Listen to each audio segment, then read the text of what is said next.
All right, so I am doing this for Heavy Magazine, which is based in Australia. So one of my recent highs was finally doing my first tour in Australia, which was back in February earlier this year in 2025. I'm of course coming back to do another tour in July from the 16th to the 23rd. More information on that for all those shows at tinband.com/tour. But I had tried to do this tour in Australia, the first one, since 2015. And I had essentially scheduled it all myself, booking all the shows myself, and it fell apart in my hands 2 or 3 times. And then it took me sort of a few years to kind of recoup from that and come back. So that's kind of like my high and my low, which is, the high of finally getting the tour, but the low is, man, it took me 10 years and essentially 3 failed attempts. So if you're out there grinding out grinding out tour dates on your own like myself, and you don't have an agent, manager, or label, the key is to just keep aiming for it, to just keep going and never give up.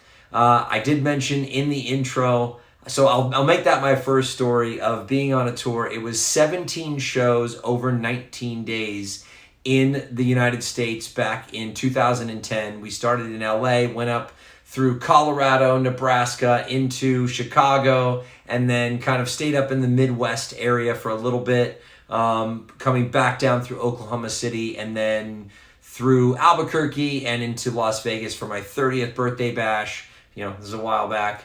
and then back to Los Angeles. So in Chicago, one of the nights we stayed at my brother's house. One of my brothers moved out there, and we had gone swimming in the pool the night before. So in the morning, we were driving out of the place, and we had my truck and trailer, so a Chevy Tahoe pulling a 6x12 trailer. When we pulled out onto the road, it was like this farm road, so it was kind of like a 2-lane highway, and we hear this loud bang, and we get out, and the back of the trailer door had opened and all this gear spilled out. So we were, stopping traffic and throwing it all back in, and then boom, went on our 9-hour drive.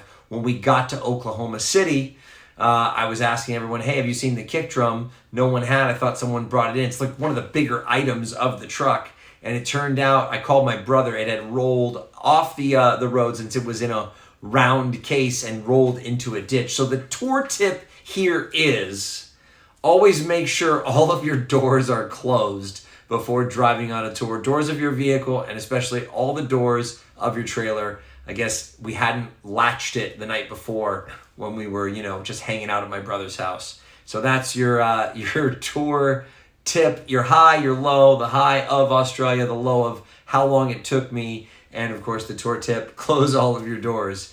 Another fun thing that I've learned in my 28 years of touring is I've done a lot of fly dates, and obviously when I'm coming back to Australia, I'm going to be doing a lot of flying shows. So you got to look at the stipulations for carry-on baggage and, what things you can and can't do. So you get the cheapest flight, like in Australia, like if it's with Jetstar, they don't allow a lot of things, and they're going to weigh all your carry-on bags, and the guitar I'm planning on bringing is overweight for what they can require. So I've got to spend a little bit more and, fly with Virgin America or Qantas. And then there's a thing that I'm going to join, which is a union. I think it's APRA, so that I can get additional bags or check my music bags.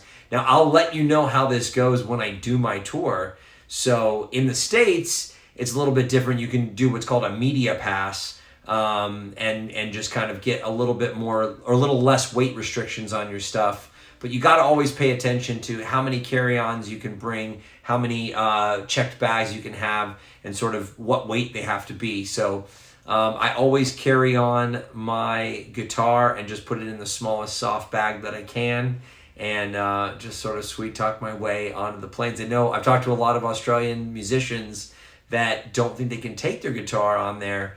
But unless you're doing like an N key case, which is good for going underneath the plane, just things to pay attention to. So I'm going to let you know how this goes, because I used the media pass when I was there in February, but now I'm going to try, this other sort of thing. And I will keep you posted on the next Tin Band tour tip. So thank you for tuning in. Heavy Magazine, TINBAND Tour Tips.